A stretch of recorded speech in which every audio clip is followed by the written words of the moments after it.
Cerramos el ciclo de conferencias de hoy con la intervención de Víctor Casco.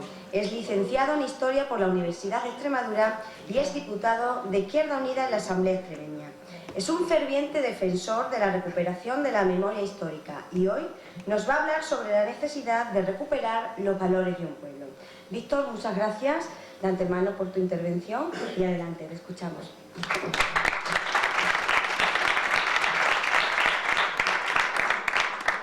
Muchas gracias en primer lugar a todos vosotros y al Ayuntamiento por permitirme invitarme a venir en este acto en el cual uno puede juntar sus dos personas, sus dos yo, el que no es permanente, el político actual, que tiene obviamente fecha de caducidad, todo político tiene que tener fecha de caducidad, con el otro yo que sí es permanente, que es mi condición de historiador.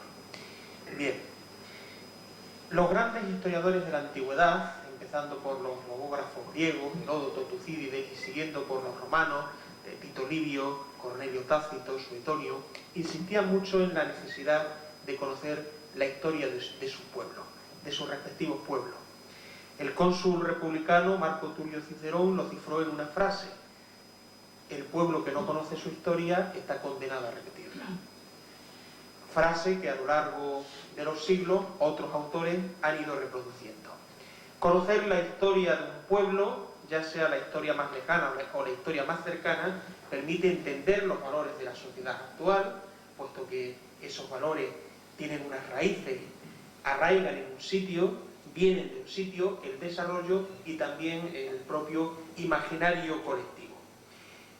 Sin embargo, en el caso de España, sufrimos una anomalía. Hay una parte del imaginario colectivo del pueblo español que ha desaparecido, o que se ha intentado que desaparezca. Concretamente, nuestra memoria democrática, la Segunda República Española, que ha sido sistemáticamente desaparecida, especialmente en los grandes ámbitos de divulgación, en los medios de comunicación, en la historia oficial, hasta hace poco, cuando no directamente tergiversada, y sobre otra parte de la memoria de este pueblo, los 40 años de franquismo, se ha tendido a correr un tupido velo, cuando no se ha disfrazado o se ha tergiversado el propio franquismo, presentándolo exclusivamente como un régimen autoritario o militar, o en una expresión de la reina Sofía en una entrevista que le realizaron, una lista blanca. O equiparando, lo cual para mí ya supone un auténtico despropósito, equiparando república y franquismo como dos bandos enfrentados igualmente malos. Ese ajuste de cuenta del que hablaba Javier en su intervención. La república y el franquismo se dedicaron a realizar un ajuste de cuentas entre ellos, y ambos regímenes, el republicano y el franquismo, son igualmente condenables. Esa es una perspectiva que algunos, no voy a llamarles historiadores porque no lo son, algunas personas han defendido con notable éxito en nuestra sociedad. Esa pretendida equidistancia moral termina poniendo en el mismo nivel a las víctimas y a los verdugos, en el mismo plano. Porque en la historia de este pueblo ha habido víctimas y ha habido verdugos. En España se practicó y dilatadamente en el tiempo, a lo largo de 40 años, un genocidio. Somos el único país europeo con más de 150.000 desaparecidos, algunos autores hablan de 200.000 desaparecidos. Están probablemente todos ellos en cunetas o en fosas comunes. Y al mismo tiempo que tenemos a probablemente 200.000 desaparecidos, nos encontramos con leyes que garantizan la impunidad de los verdugos, de los asesinos, de los que provocaron esa desaparición. Eso no existe en ningún otro Estado de la Unión Europea que haya sufrido en el pasado episodios de genocidio. Sea Alemania, sea Bosnia, sea Italia, cualquier país que sufriera en algún momento dado una deflagración bélica que conllevara además la práctica de genocidio. Se nos ha dicho, no se nos ha dicho, mejor dicho, se intenta ocultar que el Estado franquista se había levantado contra un gobierno democrático y que, como antes también han mencionado los intervinientes en esta conferencia, quiso borrar todo rastro de la República. Por eso se persiguió con saña, con increíble saña, a obreros, a campesinos, a dirigentes de organizaciones sindicales y de izquierda, a simples militantes de organizaciones sindicales y de izquierda y a maestros. Se trataba o se perseguía borrar la memoria republicana y para eso había que amputar la vida de aquellos que habían representado y habían defendido ese régimen republicano, esa sociedad republicana, esos ideales republicanos. Los españoles tenían que olvidar que hubo una vez una república en España que persiguió realizar tres grandes revoluciones: modernizar el país, democratizar el país, eliminando los vestigios de la restauración del clientelismo y el caciquismo como forma dominante de política, o instaurando una sociedad laica donde hubiera separación entre Estado y confesiones y, por supuesto, uno de los elementos centrales del modelo republicano, que era la educación de las nuevas generaciones. Bartolomé Cosío, que había sido el creador de las misiones pedagógicas, el mayor impulsador, mejor dicho, de las misiones pedagógicas, decía que él perseguía no eliminar el analfabetismo, que no era suficiente para Bartolomé Cosío y los republicanos. No les bastaba con que la inmensa mayoría de los españoles supieran leer y escribir. Lo que perseguía Bartolomé Cosío, él lo decía en una intervención que tuvo presentando las misiones pedagógicas, él decía: persigo no que los niños sepan leer y escribir, sino que tengan ansia por leer, ansia por tener conocimiento. Toda esa memoria democrática, todos esos valores que han formado parte de la historia y del imaginario colectivo, formaron en algún momento, en un momento dado, formaron parte del imaginario colectivo del pueblo español, terminó por desaparecer efectivamente y dejó en la cuneta, literalmente, a 200.000 desaparecidos, miles de fusilamientos y muchas torturas a lo largo de los años posteriores del franquismo.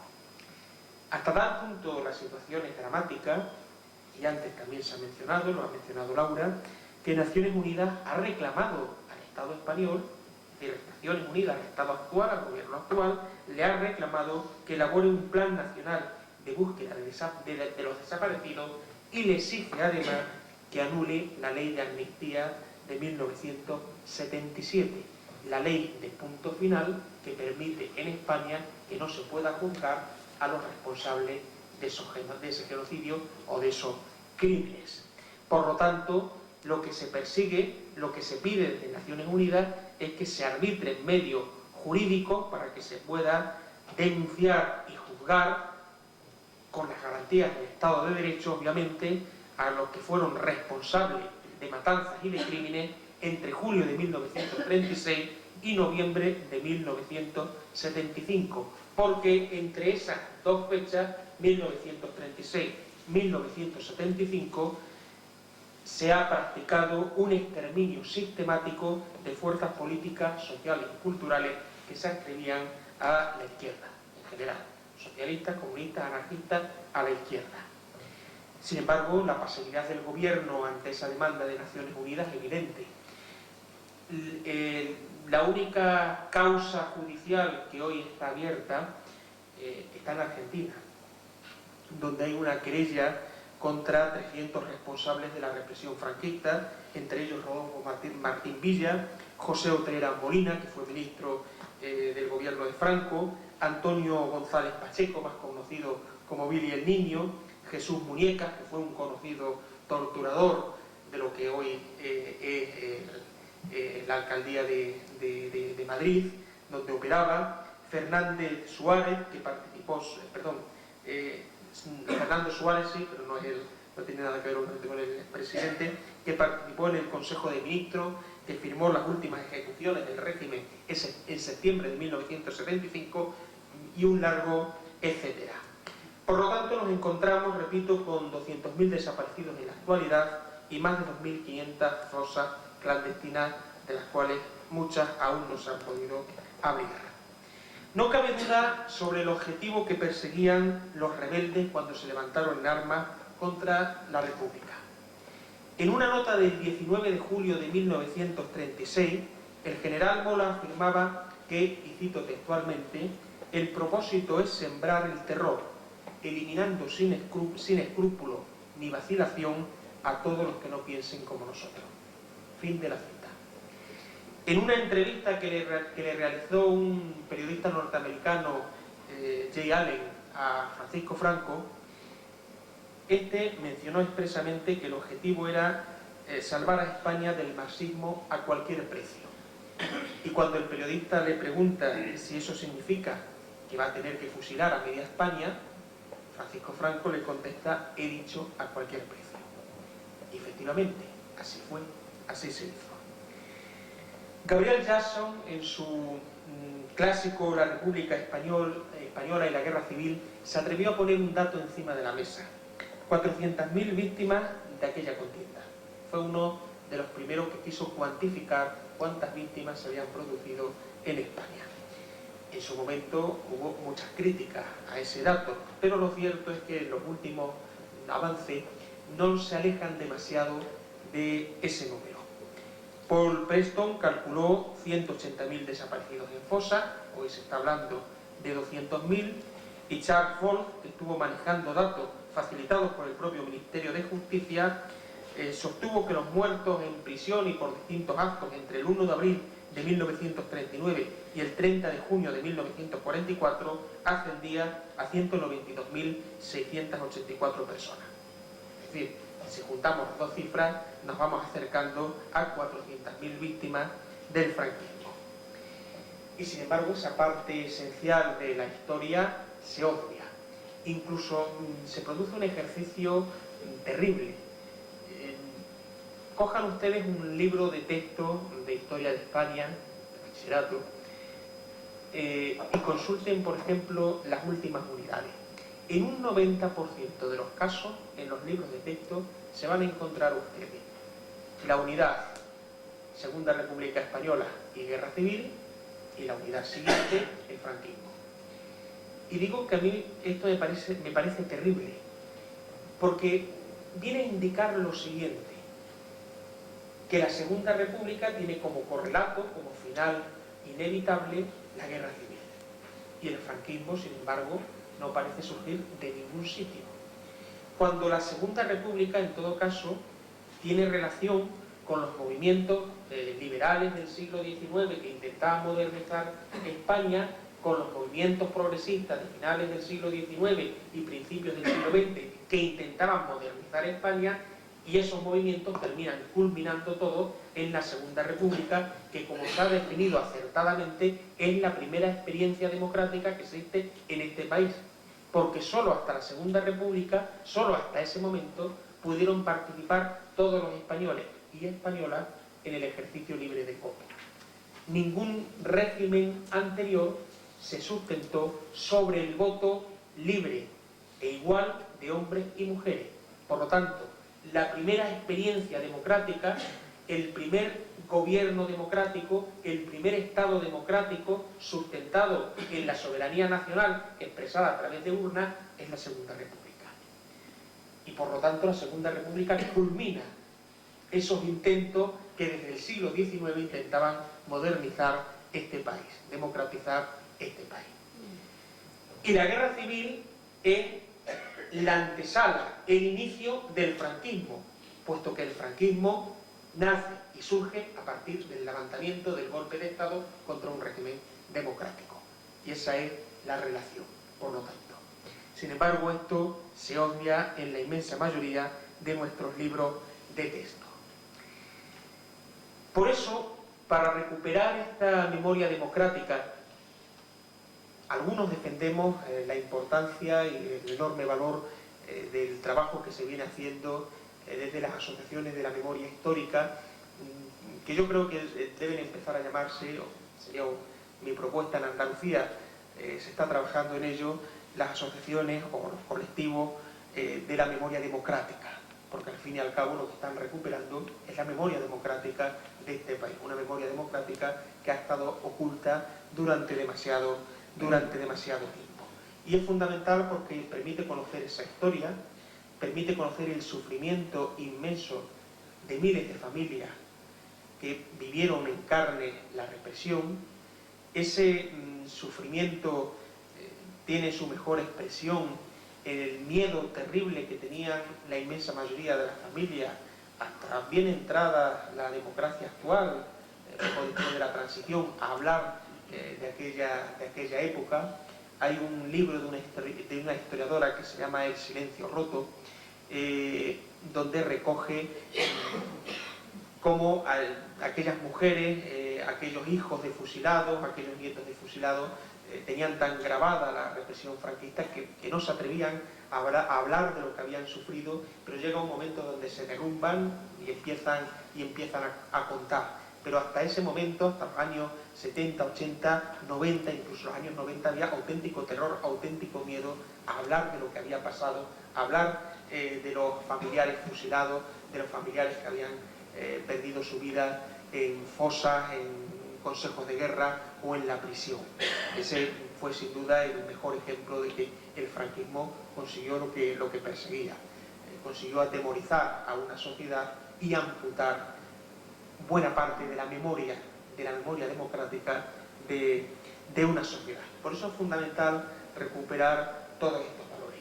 Y además es fundamental, lo decía Laura, en el proceso de las exhumaciones, empezar a hablar de dos aspectos fundamentales.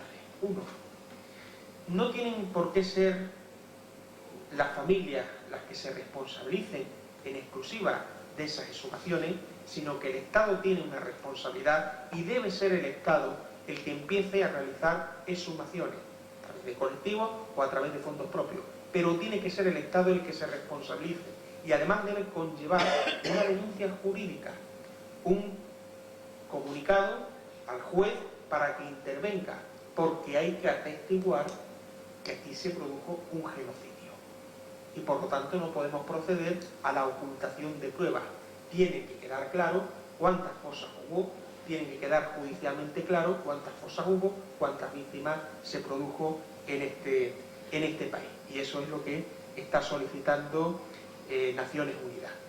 Recuperar la memoria histórica de un pueblo para que no olvidemos nuestro pasado y tampoco estemos condenados a repetirlo, como decía Marco Tulio Cicerón. Eso es fundamental y las nuevas generaciones tienen derecho a conocerlo.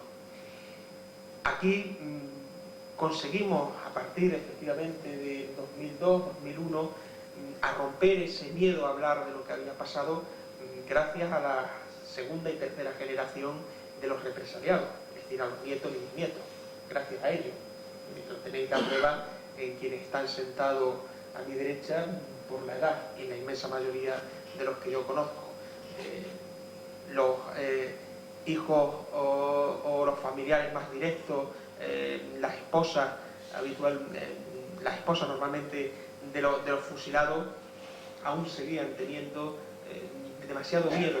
Van a ser los nietos los que rompan con eso y empiecen a recuperar esa memoria histórica. Y en ese sentido hay que seguir trabajando para que leguemos a las nuevas generaciones el conocimiento de lo que pasó en este país, para que adquieran, por lo tanto, sus valores, para que conozcan la historia de su pueblo. Yo quería ser breve para permitir además luego un debate, un coloquio posterior en torno a estas cosas que aquí se han planteado y a muchos de los datos fundamentales que hay que conocer que se han puesto encima de la mesa. Pero no quería finalizar sin leer las palabras de Manuel Azaña en un discurso que realizó en Valencia en 1937, en el Ayuntamiento de Valencia, el 21 de enero de 1937. Azaña fue presentado como la gran bestia por el franquismo. El odio visceral hacia Azaña no conoció límite. Como sabéis, él murió en Mortavam, estuvo además hasta el último momento amenazado de terminar con sus huesos en España, en la España franquista. Fue protegido por la Embajada de México. Francia en ese momento estaba una parte de Francia bajo el régimen de Vichy, concretamente en la zona en la que él estaba, el régimen fascista de Vichy, del general Pétain, y la otra parte estaba directamente en manos de los nazis que habían ocupado Francia. Bien, fue la gran bestia del franquismo, se ha tergiversado hasta límites insospechados la figura de Manuel Azaña.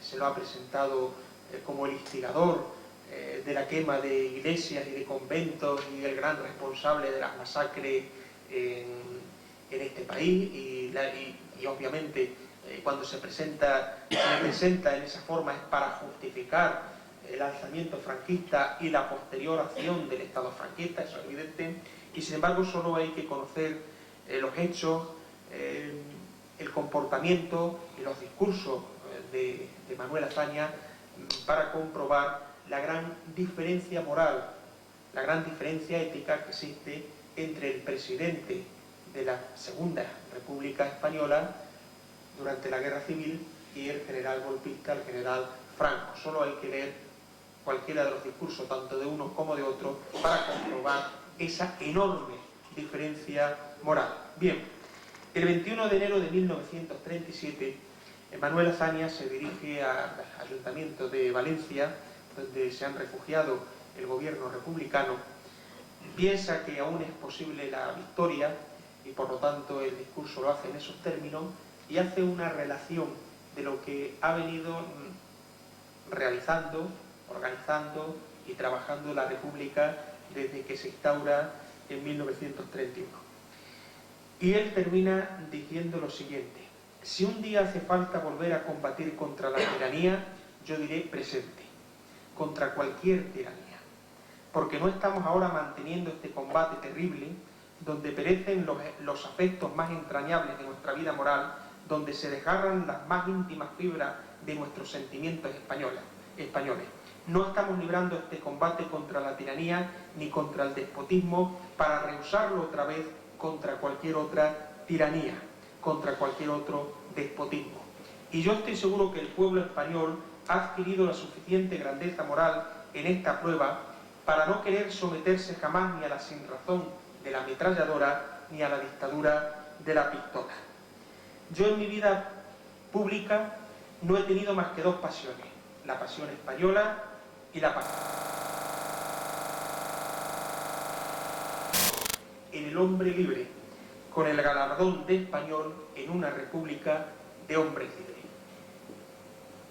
Eso es lo que quisieron construir los españoles entre 1931 y 1939, una república de hombres, y añado, y mujeres libres, una república de hombres y mujeres formados, cultos, con derechos sociales, con derechos laborales, con derechos económicos. Y contra eso, contra esa república de hombres libres y mujeres libres, se levantaron una parte fundamental del ejército español, una parte fundamental de la relación, una parte fundamental de la jerarquía eclesiástica, una parte fundamental, la práctica totalidad de la derecha más reaccionaria, para combatir ese régimen de hombres y mujeres libres e instaurar un régimen de hombres y mujeres subyugados. Y por lo tanto recuperar esa memoria democrática, esa memoria de nuestro pueblo, es esencial. Y termino con aquella frase de Marco Tulio Cicerón: porque si no recuperamos esa memoria, tal vez estemos condenados a volver a repetir ese negro pasado. Nada más.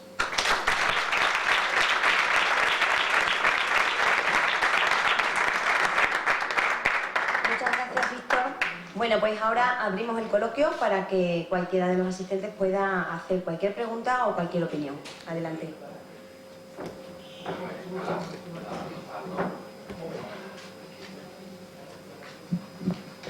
Víctor, voy a tu faceta política, como has dicho que tiene dos. Tú has hablado de la importancia que tiene el proyecto de la recuperación de la memoria histórica, todos los trabajos que se están haciendo.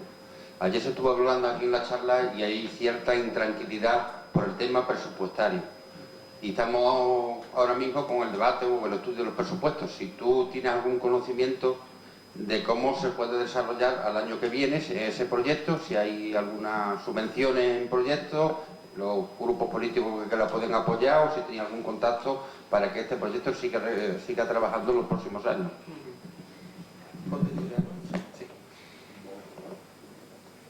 Los trabajos de recuperación de la memoria histórica han sufrido un serio golpe con la decisión del gobierno, en este caso central.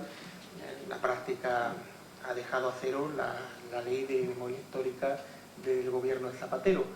Que era una ley, lo hemos dicho mucha gente, insuficiente, pero por lo menos era un paso importante. Hoy ese paso está a cero.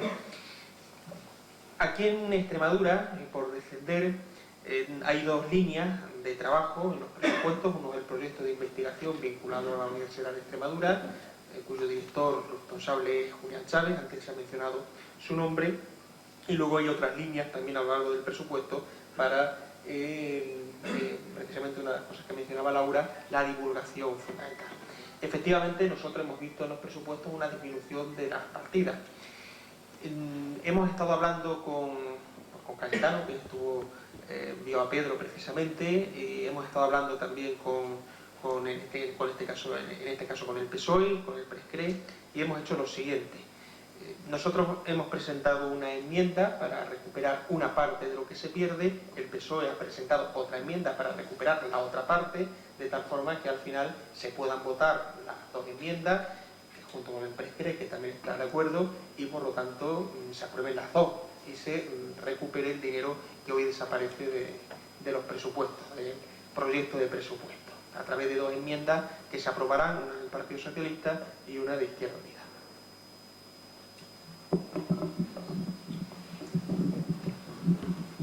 Ayer, cuando hablábamos de este tema y planteábamos la oscuridad del futuro, yo dije que veía una luz, y la luz la veía precisamente en la voluntad de la oposición, que presentaría eso que tú acabas de decir.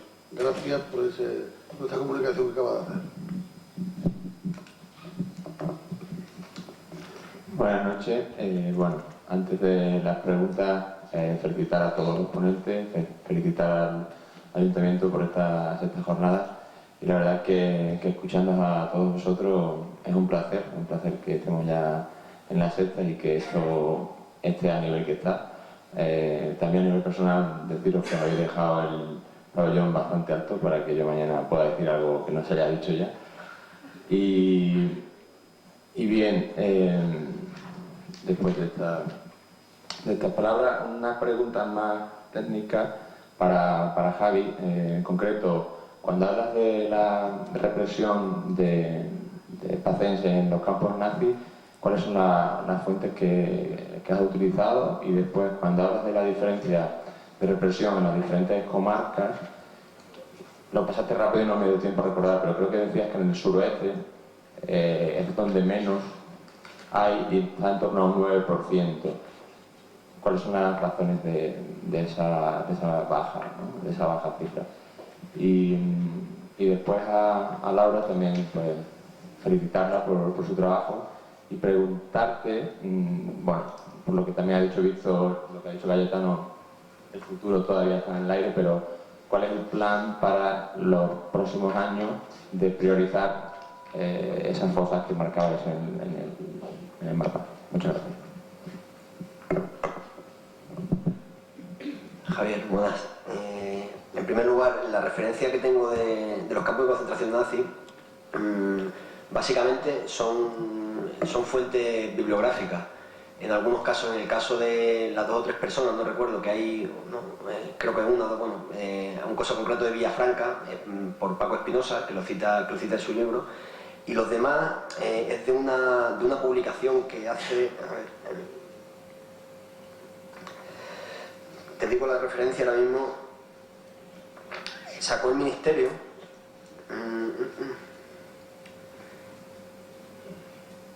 en el 2006 sacaron un libro que se llamaba Libro Memorial Españoles deportados en los campos de concentración nazi 1940-1945, de Bermejo y de Checa. Y ahí se hace un vaciado. Primero se hace un análisis general de las vicisitudes que sufrieron todos los exiliados políticos españoles, primero en Francia y con posterioridad su traslado a los campos de concentración nazi, y hacen una distinción por comunidades autónomas y por provincia. Entonces ahí tiene la referencia tanto en primer lugar salen los listados, bueno, se van intercalando los listados de los pacenses fallecidos, los que fueron liberados y los que consiguieron escapar. Y lo otro que me preguntabas era sobre en el suroeste. El suroeste, bueno, también depende, fueron de las más tempranas en ser ocupadas. También eran, creo recordar, espérate si tengo el dato, también depende mucho de la población que tuviera. Son tantos por ciento. Además, bueno, yo en la elaboración de este trabajo no he seguido, hay diferentes distribuciones por partidos judiciales o comarcales. Yo he seguido una distribución actual que establece la Diputación de Badajoz, entonces por comarca. Y en la zona de Sierra Suroeste son muy poquitas localidades. Entonces el número tiene que ver precisamente por eso, que al ser menos localidades en un conjunto. Es que si me dejas buscarte la... Pero bueno, es fundamentalmente eso. Por ejemplo, te pongo la Campiña Sur, son 20 y tantos, Vegas Altas también son muchísimos. La zona o la comarca de Tierra de Mérida son 20 y tantos también, porque ocupa todo el partido judicial de Mérida y de Montijo. Entonces, bueno, el reducido número tiene que ver eso, fundamentalmente porque es una comarca que tiene muy pocos municipios. Pero creo recordar que comparando el número total de fusilados y el tanto por mil también era un número elevado. Respecto a la pregunta de las exhumaciones, bueno, en primer lugar, el futuro se pinta bastante negro, claro. Bueno, por una parte, también como comentaba Víctor, pues las exhumaciones que se han realizado en los últimos años, también en Extremadura, una parte, los proyectos más grandes eran financiados por el Ministerio de la Presidencia. Entonces, esa eliminación de las subvenciones es importantísima a la hora de poder acometer proyectos grandes, porque tienen un coste más elevado. Todo dependerá de si tenemos continuidad, y bueno, pues aquí Víctor nos ha avanzado información, y si se puede continuar o no se puede continuar trabajando de manera autonómica, ¿no? Porque de manera autonómica ya trabajábamos antes de que existiera la ley de la memoria histórica y lo podíamos hacer. Bueno, pues ya si en el futuro efectivamente hay continuidad, pues podremos seguir trabajando en las exhumaciones. Por una parte son los gastos, pero no solamente son los gastos, también es el apoyo, porque nosotros, gracias al sistema en el que trabajamos en todo el proyecto nuestro, pues gracias a esos convenios con las administraciones locales, muchas veces, pues ya no solamente el gasto, sino ese apoyo, ¿no? en infraestructura, en permisos, a la hora de materiales, ¿no? Pues que cualquier cosa al final incrementa mucho el coste, ¿no? Algo tan sencillo como conseguir una máquina excavadora, pues igual puede incrementar mucho el coste, pero si hay predisposición, pues todo se favorece, ¿no? Digamos que si todos remamos hacia el mismo sitio, es todo muchísimo más sencillo. Y luego también, pues a mí me parece muy importante, enlazando con lo que comentaba en la charla, que no perdamos esta perspectiva de la necesidad de los equipos estables y cualificados. Que en el tema de la memoria histórica, pues como es algo muy mediático y todo el mundo ve las exhumaciones en la televisión, parece que todo el mundo puede ir a excavar una fosa, ¿no?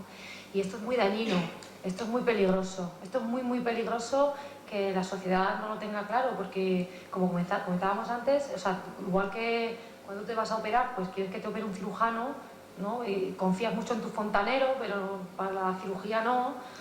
Pues cuando exhumamos tiene que ser un personal cualificado y estos equipos estables ahora mismo están en proceso de desmantelamiento. Nosotros a nivel autonómico, pues si podemos tener continuidad nos favorecerá y permitirá que podamos seguir trabajando, pero a nivel estatal, por ejemplo, la cosa es mucho más complicada y se está produciendo lo que ya se ha denominado como la descapitalización humana en la investigación, ¿no? Y esto es muy peligroso también, porque no tener personal cualificado como para cualquier otro ámbito, pues luego detrae la información que puedes sacar, ¿no? La calidad del trabajo que estás haciendo. Entonces, bueno, pues por ahí nosotros esperamos poder seguir trabajando en el futuro con el apoyo dentro de la comunidad autónoma.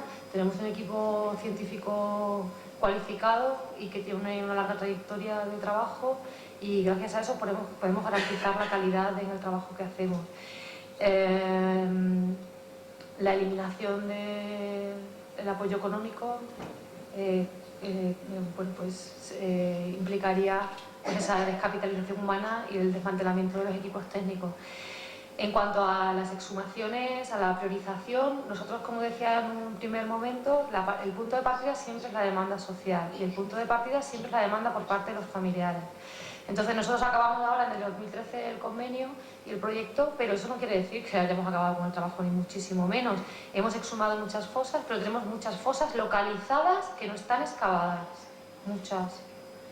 Tenemos muchas fosas que no están localizadas, pero que tenemos el proceso de investigación muy avanzado. Y a lo mejor están pendientes de hacer sondeos y hacer lo que sería el trabajo de campo de localización. Y tenemos luego muchas demandas de familiares que el proceso pues, está iniciándose. Entonces, ¿cuál es el orden? Pues evidentemente el orden es en función de en qué momento esté el proceso de investigación de cada caso concreto, ¿no? Nosotros tratamos cada caso con la igual de importancia que los otros. Lo que pasa que, dependiendo en qué momento está, tenemos fosas que si mañana pudiéramos tener recursos económicos, pasado mañana podríamos estar exhumando. Por poner así, por ser clara, ¿no? Porque hay fosas que están ya localizadas. Hay otras que están en proceso y otras que está la demanda. Entonces, bueno, pues en función de un poco esa sería un poco la priorización. La priorización siempre son los familiares. Y ojalá pudiéramos dar respuesta a todas esas demandas sociales, porque el gran drama de las exhumaciones es que los familiares se están muriendo, es que ya se han muerto. Y la mayoría se van a morir de manera inminente. Entonces, claro, se produce un conflicto, no les puedes ayudar de ninguna manera, pero ellos esperan que tú les ayudes. Y depositan en ti quiero decir, en la figura de la investigación, ¿no? Esa demanda social y humana. Pero claro, esa demanda social y humana no la podemos, yo como Laura no la puedo solventar, la debería solventar el Estado. Nosotros como personas podemos trabajar dentro de una estructura. Si esa estructura persiste, podemos continuar. Si no, pues se produce un drama, lo que nosotros llamamos un doble duelo, además. Porque ya sufrieron el duelo durante la pérdida, sufrieron el duelo durante la democracia, los primeros años de democracia que no se pudo exhumar. Y ahora, si no se pueden llevar a cabo esas exhumaciones, el trauma ya no solamente que perdura, sino que se acentúa, ¿no? Es como un triple abandono de las víctimas. Entonces, bueno, pues intentamos luchar contra eso con todos los medios que están en nuestras manos. A mí me gustaría preguntarle, me ha encantado su intervención. Gracias. ¿Cuál es la cuantía media por persona de estas tumbas que hay a pie de carretera? ¿Se podría cuantificar por término medio cada una de estas exhumaciones? Claro, se pueden cuantificar. Lo que pasa es que es muy difícil hacer un estándar, porque los casos son muy distintos. Como hemos visto, hay exhumaciones que son una persona enterrada en una cuneta. Hay personas que están enterradas en fosas muy multitudinarias, de 30 a 40 personas. Hay fosas que sabemos el paradero, dónde están, pero otras fosas que no tenemos ni idea.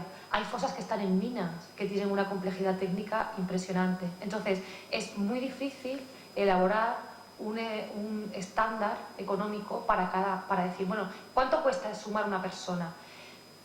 Es muy complicado, yo no te sabría decir tanto, porque esa complejidad del caso hay que estudiarlo en concreto. Podemos tratar un caso y decir, este caso en qué situación está y qué información tenemos y en qué condiciones se encuentra la información, y luego esta fosa cómo es, si es individual, si es multitudinaria, si está en una mina, si está en un paraje en mitad del campo, si está en un cementerio. Habría que tratar el caso en concreto, porque muchas veces las fosas no las encontramos. Este es un gran problema. Y gastamos a lo mejor el dinero en buscar las fosas. ¿Es esto una experiencia fallida o es esto una acción que no ha tenido fruto? No. Hemos buscado la fosa, lo que pasa es que no la hemos encontrado. ¿Y por qué no la hemos encontrado? Porque la estrategia del franquismo era no encontrarla. Y a lo mejor se gasta muchísimo dinero en localizar una fosa y estamos con una máquina excavadora durante 15 días haciendo sondeos por todas partes y no la encontramos. Entonces es muy difícil de cuantificar, o por lo menos hacer un cómputo general que diga, exhumar una persona vale esto. Luego, ya no solamente exhumar, sino esa información hay que tratarla, ¿no? Y hay que analizar los cuerpos, hay que analizar los objetos, toda esa actividad tiene también un coste, ¿no? Un coste con el objetivo de lo que decía al principio, primero de identificar y luego de generar ese proceso de conocimiento histórico. A lo mejor hay casos en los que los cuerpos están muy bien conservados y, por ejemplo, pues como el cuerpo está bien conservado, pues no hace falta hacer ADN, porque a través de la edad, el sexo, la estatura y los objetos que tienen las personas ya podemos hacer una identificación. Pongamos el caso, encontramos una fosa de 5 personas donde hay 3 mujeres y 2 hombres. De los 2 hombres uno tenía más de 50 años y otro entre 20 y 25. Bueno, pues si los huesos están bien conservados y podemos hacer el estudio antropológico bien, no haría falta hacer ADN, porque ya sabemos por la edad estos 2 hombres quién sería quién, ¿no? Pero hay veces que la cosa se complica. Digamos que del 100, del todo a la nada, del 100 a 0, el 100 sería la totalidad de la información y el 0 la nada. También tenemos que contar con que la información se destruye, no solamente la de los archivos, sino la de las fosas también. Hay veces que encontramos fosas y los cuerpos ya están prácticamente desaparecidos, los huesos han prácticamente desaparecido y no podemos identificar a las víctimas, no podemos decir, esta persona es esta, porque los restos están mal conservados y a lo mejor hacemos ADN, como nos pasa en muchas ocasiones, y el laboratorio no es capaz de sacar el ADN ya de los huesos, porque no está conservado. Entonces, es muy difícil. Sí que se puede hacer un estudio de cada caso y decir, bueno, en este caso, con las condiciones que hay, dónde está la fosa, qué información hay, cuánto puede costar. Pero hacer un patrón para así general, yo no sería capaz de decir qué coste. Podemos saber cuánto cuesta una prueba de ADN, o podemos saber cuánto cuesta la hora de una máquina excavadora. Ahora no sabemos si la máquina excavadora va a estar 3 horas o va a estar 40.